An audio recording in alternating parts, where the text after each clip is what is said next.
स्वागत है आप सभी का एनसीईआरटी कंप्यूटर चैनल में। लिब्रे ऑफिस कैल्सी में आज की वीडियो में हम आपको कुछ महत्वपूर्ण फंक्शन के बारे में बताने वाले हैं जो ट्रिपल सी एग्ज़ाम में पूछे गए हैं, बार बार पूछे गए हैं और इस पर कैसे क्वेश्चन बनते हैं इसके बारे में भी हम आज की वीडियो में बात करेंगे। तो आप यहाँ देख सकते हो कि हमने कुछ फंक्शन के नाम लिए हैं। यहाँ पर हमने लिया है sum, maximum, minimum, product, count, odd, even, एवियस और सीलिंग फंक्शन के बारे में आज हम बात करेंगे। ये सभी फंक्शन हैं जो आज की वीडियो में हम आपको बारी बारी से बताने वाले हैं। तो आप यहाँ देखें जाए, मैंने कुछ नंबर्स ले रखे हैं, नंबर का कॉलम बना रखा है, इसमें कुछ नंबर को हमने फिट कर रखा है और इसके ऊपर ही फंक्शन को हमको प्रयोग करना है। सम, मैक्सिमम, मिनिमम, प्रोडक्ट, इन सभी फंक्शन का इस्तेमाल हमको करना है। तो सबसे पहले हम सम फंक्शन के बारे में बात करने वाले हैं। सम फंक्शन क्या है? तो सम फंक्शन का यूज़ हम आपको बता दें, योग होता है दिए हुए नंबर्स को सम करना, जोड़ना। यानी आप किसी सेल रेंज के अंदर अगर कोई नंबर दिए गए हैं तो उनका योग क्या होगा, उनका जोड़ क्या होगा, उनका सम क्या होगा, वो आप यहाँ पे निकाल सकते हो। तो इसके लिए आपको यहाँ पे फार्मूला यूज़ करना पड़ेगा। यहाँ लिखना पड़ेगा आपको जो है इक्वल साइन के साथ। ट्रिपल सी में बार बार ये क्वेश्चन पूछा गया है कि कैल्सी प्रोग्राम के अंदर किसी भी फंक्शन का यूज़ करने से पहले हम कौन सा साइन का प्रयोग करते हैं, ये ध्यान रखना है। ये क्वेश्चन कई बार पूछा गया है, इसलिए आपको ध्यान रखना होगा। मैं आपको बता दूं कि किसी भी फंक्शन का प्रयोग करने से पहले, फार्मूले का प्रयोग करने से पहले आपको इक्वल साइन का प्रयोग करना होगा। इक्वल साइन के बाद आपको फार्मूला लिखना होगा सम। ब्रैकेट को आप यहाँ ओपन करेंगे। आप यहाँ देख सकते हो कि यहाँ पे आपको हिंट दे रखा है, पैरामीटर दे रखा है कि आपको इस फार्मूले का यूज़ कैसे करना है। तो सम लिखने के बाद ब्रैकेट में आप नंबर 1 कामा नंबर 2 कामा ऐसे करते हुए जितने नंबर को आपको ऐड करना है वो आप नंबर जो है टाइप करें, कामा सेपरेट करते हुए, और वो सम आपका निकाल देगा। लेकिन ये प्रोसेस थोड़ा सा लंबा हो जाता है। मैं आपको आसान तरीका बताता हूँ कि आप उस दिए हुए रेंज को सिलेक्ट कर लीजिए जिस रेंज के अंदर आपके नंबर दिए गए हैं। रेंज को सिलेक्ट करने के बाद ब्रैकेट को आप यहाँ पे क्लोज करिएगा और इंटर बटन को प्रेस कर दीजिएगा। आप देखें यहाँ पे सम निकल गया है। तो ये सबसे आसान तरीका होता है सम निकालने का। वैसे आप चाहो तो आप अलग अलग सेल का रेंज भी दे सकते हो, अलग अलग सेल के नेम को भी आप यहाँ पे टाइप कर सकते हो। जैसे हमने कहा इक्वल साइन सम, ब्रैकेट को आप यहाँ पे ओपन करेंगे। नंबर 1 की जगह आप इस सेल पे क्लिक करिएगा, कामा करिएगा। नंबर 2 की जगह आप इस सेल पे क्लिक करिएगा, कामा करते हुए। इसी तरह जितने नंबर्स आपको सम करने हैं उन सेल पे आप क्लिक करते हुए, कामा सेपरेट लगाते हुए उन सेल को आप यहाँ पे क्लिक करके रख लीजिए और ब्रैकेट को यहाँ पे क्लोज करते हुए इंटर बटन को प्रेस कर दीजिएगा। आप देखें ये तरीका भी हो सकता है सम निकालने का। तो ये था सम निकालने का तरीका, जो है जोड़ निकालने का, योग निकालने का तरीका। अब आते हैं मैक्सिमम फंक्शन के बारे में। हम आपको बताना चाहते हैं कि ये फंक्शन जो है किसी भी दिए हुए नंबर में मैक्सिमम वैल्यू, या जो नंबर आपने दे रखा है इस नंबर्स के अंदर जो है मैक्सिमम वैल्यू या लार्जेस्ट वैल्यू क्या है, ये आपको अगर ज्ञात करना हो तो इसके लिए आपको मैक्सिमम फंक्शन का प्रयोग करना होगा। कैसे प्रयोग करना होगा? तो मैंने कहा इक्वल साइन के साथ आप यहाँ लिखेंगे मैक्स, ब्रैकेट को आप यहाँ पे ओपन करेंगे। यहाँ देखें सेम पैरामीटर है, सम की जगह आपको केवल मैक्स का ऑप्शन यूज़ करना है। बाकी जो तरीका है जो सम में हमने प्रयोग कर रखा है, सेम वही तरीका आपको जो है मैक्सिमम या लार्जेस्ट वैल्यू ज्ञात करने के लिए आपको लिखना होगा। तो वही तरीका मैंने आपको बताया है कि आप इस रेंज को पूरे को सिलेक्ट कर लीजिए और रेंज को सिलेक्ट करने के बाद ब्रैकेट को आप यहाँ क्लोज करें और इंटर बटन को प्रेस कर दीजिए। आप देख सकते हो कि जो रेंज हमने सेलेक्ट किया है, इस रेंज के अंदर मैक्सिमम वैल्यू या लार्जेस्ट वैल्यू कौन सी है? 12 है। तो ये है मैक्सिमम वैल्यू ज्ञात करने का तरीका। अब आते हैं तीसरा जो फंक्शन है वो है मीन फंक्शन। मीन फंक्शन क्या करता है? तो हमने कहा कि दिए हुए नंबर्स के अंदर सबसे लोएस्ट वैल्यू को या स्मॉलेस्ट वैल्यू को ये निकालने का काम करता है। मैं आपको बता दूं कि अगर आपको पता करना हो कि इस पूरे सेल रेंज के अंदर जो नंबर दिए गए हैं इसमें सबसे छोटी संख्या कौन सी है, तो इसके लिए आपको मिनिमम फंक्शन का प्रयोग करना होगा। आपको लिखना होगा इक्वल साइन मीन, ब्रैकेट को आप यहाँ पे ओपन करेंगे। तरीका वही होगा जो आपने सम के लिए, मैक्सिमम के लिए किया है, वही तरीका आप उस पूरे रेंज को सिलेक्ट करें या अलग अलग सेल के नंबर को आप यहाँ पे टाइप करें, सेपरेट कामा का प्रयोग करते हुए, और ब्रैकेट को यहाँ क्लोज करने के बाद इंटर बटन को प्रेस करिएगा। तो आप देख सकते हो कि जो रेंज आपने नंबर्स का सिलेक्ट किया है उसके अंदर जो सबसे लोएस्ट वैल्यू है, मिनिमम वैल्यू है, वो है 2। आप यहाँ देख सकते हो 2 को यहाँ शो कर रहा है।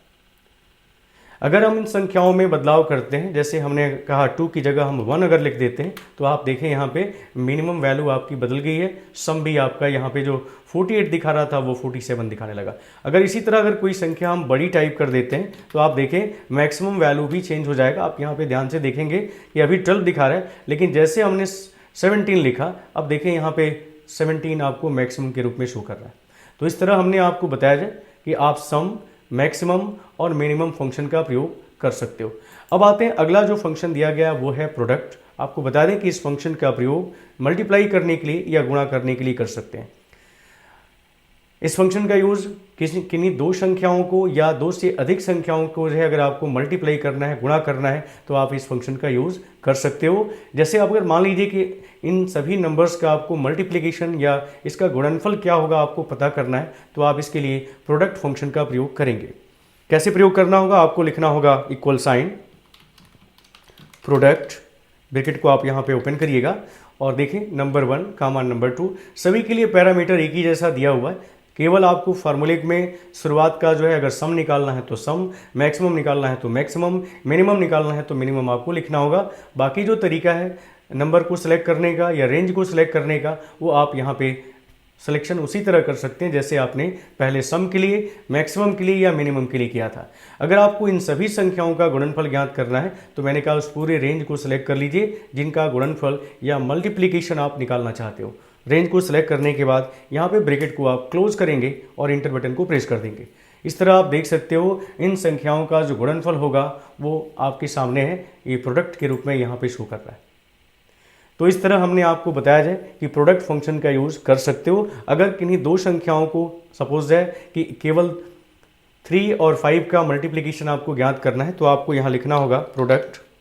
हमने कहा कि नंबर 1 की जगह आप इस सेल को क्लिक करें, कामा करते हुए दूसरे सेल पे क्लिक करें और इसी तरह कामा करते हुए अगले सेल को भी ले सकते हो। सपोज हमको दो ही सेल की वैल्यू को मल्टीप्लाई करना है, तो आप यहाँ पे इस तरह लिख के और जैसे इंटर मारेंगे आप यहाँ देख सकते हैं 3 5 जा 15 आपको यहाँ शो कर रहा है। इसी तरह अन्य संख्याओं का भी आप मल्टीप्लिकेशन जो है यहाँ पे निकाल सकते हो। अगला फंक्शन है काउंट। काउंट फंक्शन का प्रयोग दिए हुए संख्याओं को गिनने के लिए या काउंट करने के लिए आप प्रयोग कर सकते हो। ये केवल नंबर को काउंट करता है, अल्फ़ाबेट या एम्प्टी सेल को काउंट नहीं करता है। सपोज है ये जो नंबर दिए गए हैं आपको पता करना है कि काउंटिंग में कितनी संख्या है, गिनती में कितनी संख्याएं हैं, तो इसके लिए आपको काउंट फंक्शन का प्रयोग करना होगा।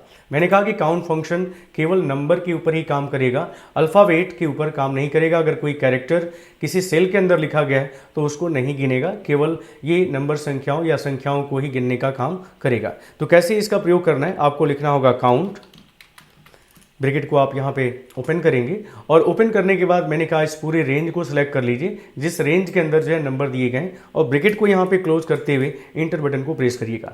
आप देखें टोटल 8 संख्याएं हैं जो इस रेंज के अंदर हमने लिख रखा है। अगर हम किसी सेल को यहाँ देखें, अगर किसी सेल को हम डिलीट कर देते हैं, सेल को हम एम्प्टी कर देते हैं, तो आप देखें काउंट वैल्यू की संख्या यहाँ पे कम हो गई है। और अगर किसी सेल के अंदर हम कोई अल्फ़ाबेट या कैरेक्टर टाइप कर देते हैं तो भी ये काउंट को कम करेगा। आप देखें यहाँ पे 6 संख्याएं, केवल 6 संख्याएं हैं इस पूरे रेंज के अंदर, वो आपको काउंट करके शो कर रहा है।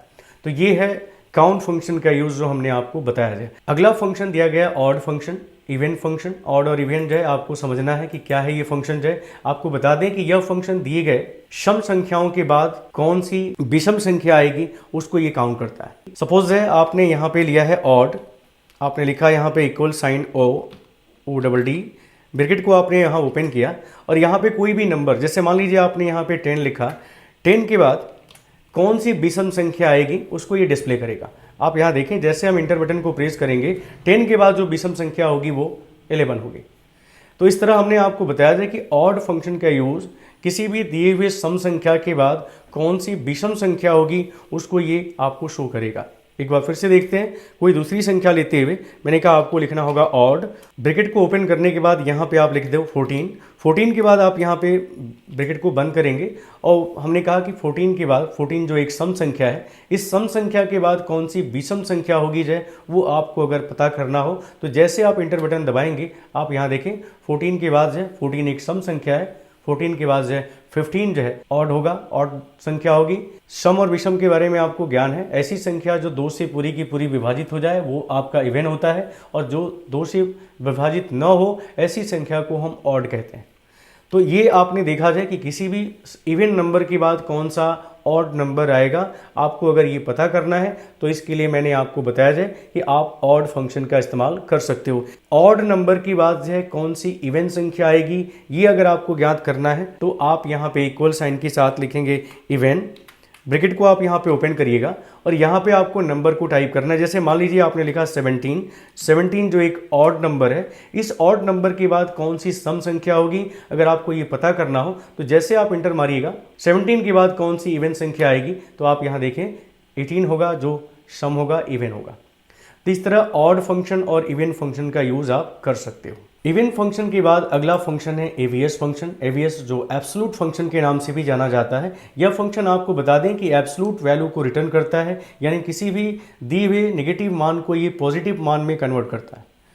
सपोज है आपने कोई संख्या यहाँ पे लिया है, जैसे हम यहाँ पे लिखते हैं हम -5 और ब्रैकेट को यहाँ क्लोज करते हैं और इंटर करते हैं। आप देखें यहाँ पे जो आउटपुट आपको मिल रहा है वो 5 मिल रहा है, यानी पॉजिटिव साइन जो है आपको वैल्यू को रिटर्न कर रहा है।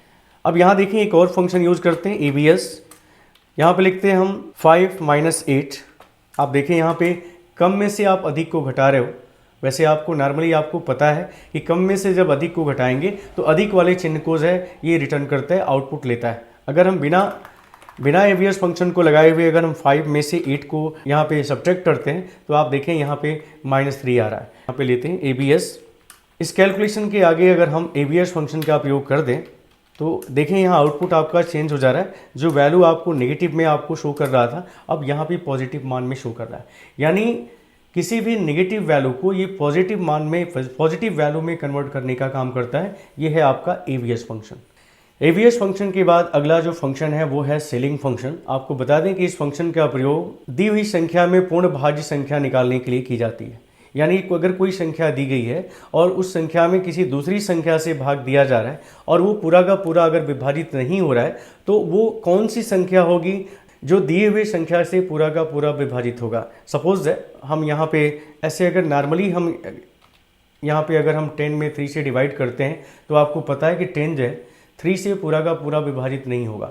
हमको अगर ये पता करना है कि 10 के बाद वो कौन सी संख्या है जो 3 से पूरा का पूरा विभाजित होगा, पूर्ण रूप से वो संख्या से विभाजित होगी है, तो इसके लिए आपको सीलिंग फंक्शन का प्रयोग करना होगा। आप देखें सीलिंग, आप यहाँ पे इक्वल साइन लिखते हुए लिखेंगे और हमने कहा कि 10, 3।